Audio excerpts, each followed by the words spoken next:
The waterfront mansion was glowing beneath the evening lights as luxury cars arrived one after another for the annual charity gala. Wealthy businessmen, celebrities, investors, and socialites walked across the polished stone entrance dressed in expensive suits and designer gowns. Among them stood Daniel Carter, a quiet man in a perfectly fitted black tuxedo. Unlike everyone else, Daniel had arrived in an old dark-colored vintage car that had clearly seen better days. Its paint was faded, one headlight was slightly cloudy, and the engine made a familiar rough sound when he turned it off. Daniel didn't seem embarrassed. He simply locked the car and walked toward the entrance. As he approached the guests, a beautiful brunette woman named Victoria noticed him. She wore an elegant deep red evening gown and stood beside her wealthy fiancé, Richard, who was dressed in a white tuxedo and holding a champagne glass. Victoria stared at Daniel's car through the open entrance. Then she laughed. "Daniel, you still drive that piece of junk?" Several guests turned toward them. Daniel looked at the car, then back at Victoria. "It still runs." Victoria smiled sarcastically. "That's your defense?" Richard laughed loudly. "Come on, Daniel. You could at least rent something respectable for tonight." Daniel remained calm. "I didn't come here to impress anyone with a car." Victoria pointed toward the vintage vehicle.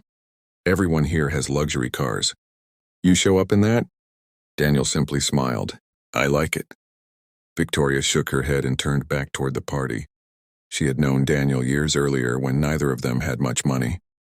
But after Victoria became involved with Richard, her attitude had changed. She now measured people by their clothes, cars, houses, and bank accounts. Daniel, however, had quietly built a successful life without telling anyone about it. He had founded a technology company years earlier and had recently sold part of it for millions. Yet he still lived modestly and continued driving the same car his father had given him. To Daniel, the vehicle wasn't junk. It was a reminder of the man who had taught him never to judge people by appearances. Inside the gala, Victoria continued making jokes about Daniel's car. Guests laughed, unaware that the charity foundation hosting the event had a major announcement planned. The evening's mysterious principal donor had never revealed his identity. Richard confidently told everyone that he expected to meet the donor before the night ended. Then the host stepped onto the stage and asked everyone to gather around. "Ladies and gentlemen," he announced, "tonight's largest donation comes from a person who requested to remain anonymous." Daniel stood quietly near the back of the room. The host smiled. "However, he has decided that tonight is the right time to reveal himself." The room became silent as the host continued speaking. "This year's largest contribution is $5 million, dedicated to funding emergency medical care for children and families who cannot afford treatment." Everyone began whispering. Richard immediately looked around, wondering which wealthy businessman had made such a donation. Victoria smiled confidently. She assumed someone from her social circle was about to step forward. Then the host looked directly toward Daniel. "Mr. Daniel Carter, would you please join me on stage?" Victoria froze. Richard's smile disappeared. Daniel calmly walked through the crowd. Several guests stared at him in disbelief. The man they had laughed at for driving an old car was suddenly being introduced as the person responsible for the largest donation of the evening. Daniel stepped onto the stage and shook the host's hand. The host continued. "Mr. Carter has supported this foundation privately for years.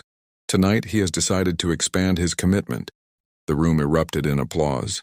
Victoria stood completely still. She remembered every joke she had made about his car. Richard looked embarrassed. After the announcement, Daniel returned to the crowd. Victoria immediately approached him. "Daniel, I didn't know." He smiled politely. "You didn't ask." She looked uncomfortable. "I was only joking about the car." Daniel glanced toward the entrance. "It's okay." Richard stepped forward. "Daniel, that's impressive. I had no idea you were behind that donation." Daniel nodded. "Most people didn't." Richard tried to recover his confidence. "You should have told us," Daniel smiled. "Why?" Richard didn't have an answer. Daniel explained that the charity was important to him because his younger sister had once needed emergency treatment that his family could barely afford. A community foundation had helped them when they had nowhere else to turn.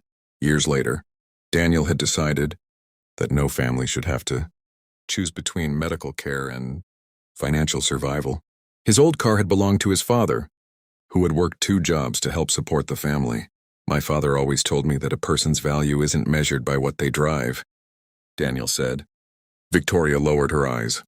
She suddenly understood why Daniel had never cared about luxury cars. The vehicle represented something she had completely failed to recognize. She quietly asked, "Do you really still love that old car?" Daniel smiled. "Every time I start it, I remember my father." Victoria's expression softened. For the first time that evening, she wasn't looking at Daniel's clothes or bank account. She was looking at the person behind them. But the biggest surprise of the night had not yet arrived. The charity director approached Daniel and whispered something into his ear. Daniel's expression became serious. He nodded and immediately walked toward the entrance. Victoria followed with her eyes. She didn't know it yet, but Daniel's old car was about to become part of a story that would change the entire evening. Daniel stepped outside and walked toward the vintage car. The charity director followed him. Victoria, unable to resist her curiosity, quietly followed as well. Richard came behind her. Daniel opened the driver's door and removed a small envelope from the glove compartment. The charity director looked at it carefully. "Are you sure?" he asked. Daniel nodded. "It's time." Victoria watched from a few feet away. She finally asked him, "What's inside?" Daniel turned toward her. "A letter my father wrote before he died." Victoria remained silent. Daniel explained that his father had purchased the old car decades earlier when the family had almost nothing. It had been used to take Daniel and his sister to school, doctor's appointments, and job interviews. When Daniel's father became seriously ill, the car became the one thing that allowed the family to continue functioning. After his father's death, Daniel had kept it. "I restored the engine, but I never wanted to make it look brand new," he said. "I wanted it to remain exactly the way I remembered."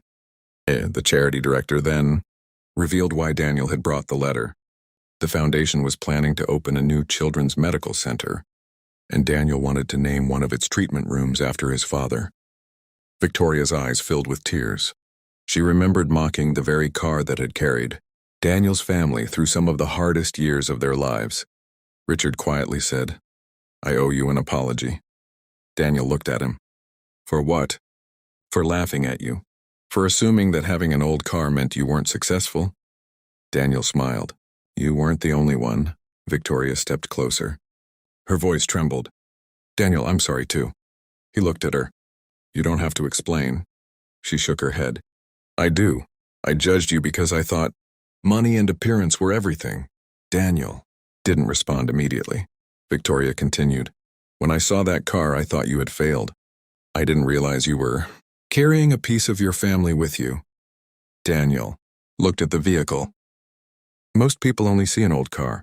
Victoria smiled sadly. "I see it differently now."